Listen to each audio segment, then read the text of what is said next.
내 인생 최고의 사치 좀 있어 비밀. 나는 여행을 하고 싶다 이렇게 말한다는 거야. 우리 남편이 나 결혼하면 호강 시켜준다 했거든. 근데 호강도 안 시켜주고 뭐 생일이든 기념일이든 뭐 아무것도 없는 거야. L 백화점으로 나를 끌고 갔어. 갑자기 현타가 온 거야. 현타가. 와, 내가 사기로 했는데 사라 이러면서.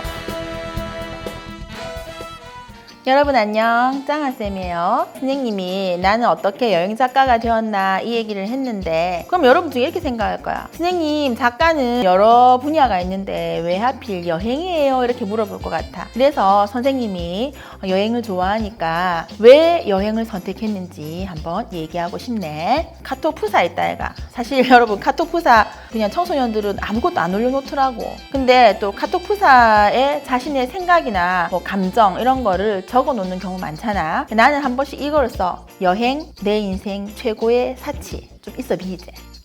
내 인생 최고의 사치라고 했는데 무슨 뜻이냐면 사실은 사람에 따라서 자기가 추구하는 가치가 있다고 했잖아. 예를 들면 선생님이 여러 번 얘기했던 뭐 돈, 명예, 권력 이런 것처럼 우리가 살아가다 보면 사람이 또 돈을 벌고 그 돈으로 자기가 하고 싶은 걸 막 하잖아. 근데 선생님은 나한테 큰 돈이 주어진다면 뭘 하고 싶냐 이렇게 물어보면 나는 여행을 하고 싶다 이렇게 말한다는 거야. 물론 명품백, 외제차보다 여행이 좀 싸서 그래. 선생님은 돈으로 어떤 환산할 수 있는 교환 가치라고 하지. 그걸 생각하면 항상 모든 걸 여행에 맞춰 생각했던 것 같아. 선생님 재밌는 일화가 있는데 있다 얘가. 때는 바야흐로 짱아쌤의 결혼 10주년이었어. 선생님이 항상 남편한테 그랬어. 우리 남편이 나 결혼하면 호강 시켜준다 했거든. 근데 호강도 안 시켜주고 뭐 생일이든 기념일이든 뭐 아무것도 없는 거야. 10주년 좀 특별하다 애가. 그래갖고 뭐 해줄 건데 그러니까 기다려봐라. 내가 명품백 하나 내려줄게. 이러더라고. 그래가지고 L 백화점으로 나를 끌고 갔어. 그리고는 그때 당시에 이제 여행 계획이 있었기 때문에 면세점으로 나를 끌고 간 거야. 그래서 선생님이 구경을 딱 했는데 한참 고르다 보니까 이제 그게 뭐 그 매장에서 비싼 것도 아니었어 솔직히 말해서. 구경을 하다가 갑자기 현타가 온 거야. 현타가. 내가 우리 남편을 막 끌고 나와서 됐다 가자 이런 거야. 우리 남편도 뭐 경상도 사나이 아이가 와 내가 사기로 했는데 사라 이러면서. 근데 선생님이 억지로 끌고 나왔어요. 그러면서 뭐라고 했냐면 이 돈이면 내가 우리 친정엄마랑 여행 갈 테니까 여행비로 내가 쓸게 이렇게 말했어. 근데 사실은 내가 그날 현금을 안 받았거든. 여행은 쌤 돈으로 갔어. 어쨌든 그만큼 나에게 여행은 무엇과도 바꿀 수 없는 소중한 가치다 이 말이지. 왜 그렇게 나는 여행에 목숨을 걸고 여행을 내 인생의 어떤 일과 가정 다음으로 우선시하는 그런 취미가 되었느냐. 자, 그건 어떻게 보면 여행이 나에게 주는 기쁨 때문이야. 첫 번째로는 낯선 곳에서 나를 만나는 즐거움이 있는 거야. 여행을 우리가 떠나면 어때? 낯선 곳에 가면 그 여행에만 집중할 수 있는 거야. 나를 아는 사람도 없고 낯선 곳에서 자유롭게 다닐 수 있다는 거야. 그리고 낯선 곳에 있으면서 나와 딱 대면하게 되는 거지.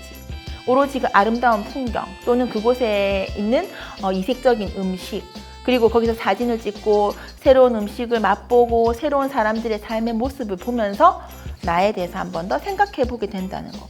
선생님은 그게 어떤 일상 탈출이라고 하는 그리고 어떠한 책임이나 의무로부터 벗어나는 그냥 나 자신 짱아라고 하는 한 개인으로서 나를 만날 수 있는 게 여행이기 때문에 좋은 것 같아. 그리고 걷기의 즐거움이라는 걸 느낄 수가 있는데 사실 선생님이 평상시에는 걷는 걸 그렇게 좋아하지 않아. 특히 나는 이렇게 뭐라노 고도가 높은데 올라가는 걸 전혀 좋아하지 않아요. 근데 내가 여행을 가잖아. 평지를 걸어 다니는 거는 하루 종일 걸어도 힘들지가 않더라고. 이제 낯선 곳을 걸어 다니면서. 그래서 나는 패키지 여행을 안 가. 패키지 여행을 가게 되면 내가 좋아하는 곳이 있어 더 머물 수가 없잖아. 그래서 천천히 걸으면서 구석구석 돌아보고 그런 걷는 즐거움 그리고 그곳에서 낯선 사람을 만나고 또 걷다가 또 힘들면 앉아서 쉬고. 근데 사실 우리가 알고 있는 유명한 사람들이 있잖아. 매일 하는 습관 중에 하나가 산책을 한대. 독서와 더불어서 성공한 사람들의 습관을 보면 그런 것들이 많이 나온다고. 근데 여행이라는 것은 그렇게 걸을 수 있는 기회를 많이 제공해주고 또 걷다 보면 여러 가지 새로운 것들을 감각을 통해서 느낄 수 있기 때문에 선생님은 참 좋았던 것 같아. 사실은 뭐 이런 의미를 부여하지 않더라도 아무것도 하지 않아도 된다는 게 참 좋은 것 같아. 이건 어떻게 보면 막 인증샷을 찍고 유명한 명소를 다 가야 되고 맛집을 다 가야 되는 그런 여행을 하는 사람에게는 이게 어떤 의미인지 잘 다가오지는 않을 거야. 그런데 선생님은 여름에 제주도를 참 많이 가는 편이거든. 방학 때 뭐 특강 보충 끝나고 나면 제주도에 바로 가고 그러는데 제주도에 한 달 살기라고 하잖아, 그치?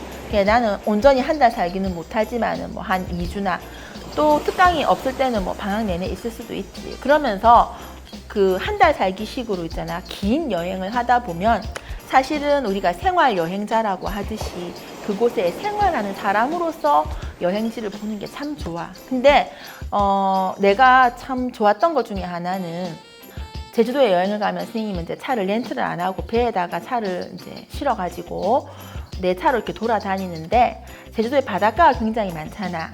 차 안에 그 캠핑 의자를 넣어 다녀. 조그만 테이블하고. 그런데 선생님이 그 바닷가에서 캠핑 의자를 놔두고 마침 또 해질 무렵이 됐던 거야. 그래서 거기서 앉아가지고 정말 음악을 들으면서 한 2시간을 그냥 멍하니 있었던 적이 있어. 물론 뭐 책도 가져가고 또 뭐 얘기도 하고 이렇게 했지만 어쨌든 그렇게 멍하니 있었을 때 멍 때리기의 즐거움이라고나 할까? 그런 것들이 나에게 굉장히 큰 위안이 되더라고. 그래서 아무것도 하지 않아도 좋은, 아무것도 하지 않을 권리를 주기 때문에 여행이 참 좋았던 것 같고, 그 다음 4번째가 정말 빼놓을 수 없는 건데, 맛있는 것을 먹고 즐길 수 있다는 게 여행의 큰 즐거움인 것 같아. 그 지역에서만 맛볼 수 있는 것들, 뭐 겨울이면 제주도에 가서 방어회를 맛볼 수 있다는 거, 여름에는 오징어회를 먹고 이런 것들. 물론 육지에서도 맛볼 수 있지만 그 지역의 그 계절에만 맛볼 수 있는 것들을 먹는 거 참 좋은 것 같고, 사람이 또 여행하면 먹는 즐거움도 있으니까 그런 자기가 좋아하는 분야에 대한 것을 찾아가는 여행이 되면 여러 가지로 참 좋은 의미 있는 여행이 될 것 같고, 그 다음에 이제 마지막으로 여행이 주는 의미라고나 할까? 가장 중요한 건데, 경험을 소비하고 추억을 공유한다. 있어 비제. 쌤이 만들었지만 굉장히 멋진 말이지 않나? 경험을 소비한다는 건 뭐냐면 다시 돌아가면 맨 처음 선생님이 말했던 여행이 내 인생 최고의 사치라는 말하고 통하는 거야. 나에게는 명품 백이 최고의 사치가 아니라 여행이 나에게 최고의 사치가 될 수 있는 거는, 명품 백은 들고 다니면 있잖아. 남들이 알아봐 주겠지만 그건 한순간이야. 내가 어디 여행을 갔다 왔다 그러면 있잖아. 내가 이 친구랑도 얘기할 수 있고 또 다른 친구랑도 얘기할 수 있고 여행 갔다 온 사람하고도 얘기할 수 있고 안 갔다 온 사람한테 정보를 줄 수 있고 그러면서 내가 또 몰랐던 얘기를 들을 수가 있잖아. 그런 것들이 경험을 소비한다는 거야. 그리고 추억을 공유한다는 거. 인간은 추억의 용량만큼 행복하다 이런 말도 있잖아. 그리고 저번에 쌤이 여행할 때 얘기한 것처럼 이 모든 것은 자신이 기록하지 않으면 그냥 날아가 버려. 인간의 기억이라는 건 한계가 있기 때문에 열심히 사진 찍고 열심히 글 쓰고 그때의 나의 감정과 생각들을 기록으로 남긴다면 여러분 이 세상에 누구와도 그 어떤 것과도 바꿀 수 없는 여러분의 가장 소중한 자산이 될 거라고 생각해. 그런 여행을 통해서 어제보다는 나은 내가 될 수 있기를, 작년의 나보다 올해의 나가 좀 더 멋진 사람으로 성장할 수 있기를 바랍니다. 여러분도 선생님이 좋아하는 여행 한번 할 수 있도록 열심히 공부하고 나중에 방학이나 또 대학교 가면 한번 계획해서 가보도록 해요. 안녕.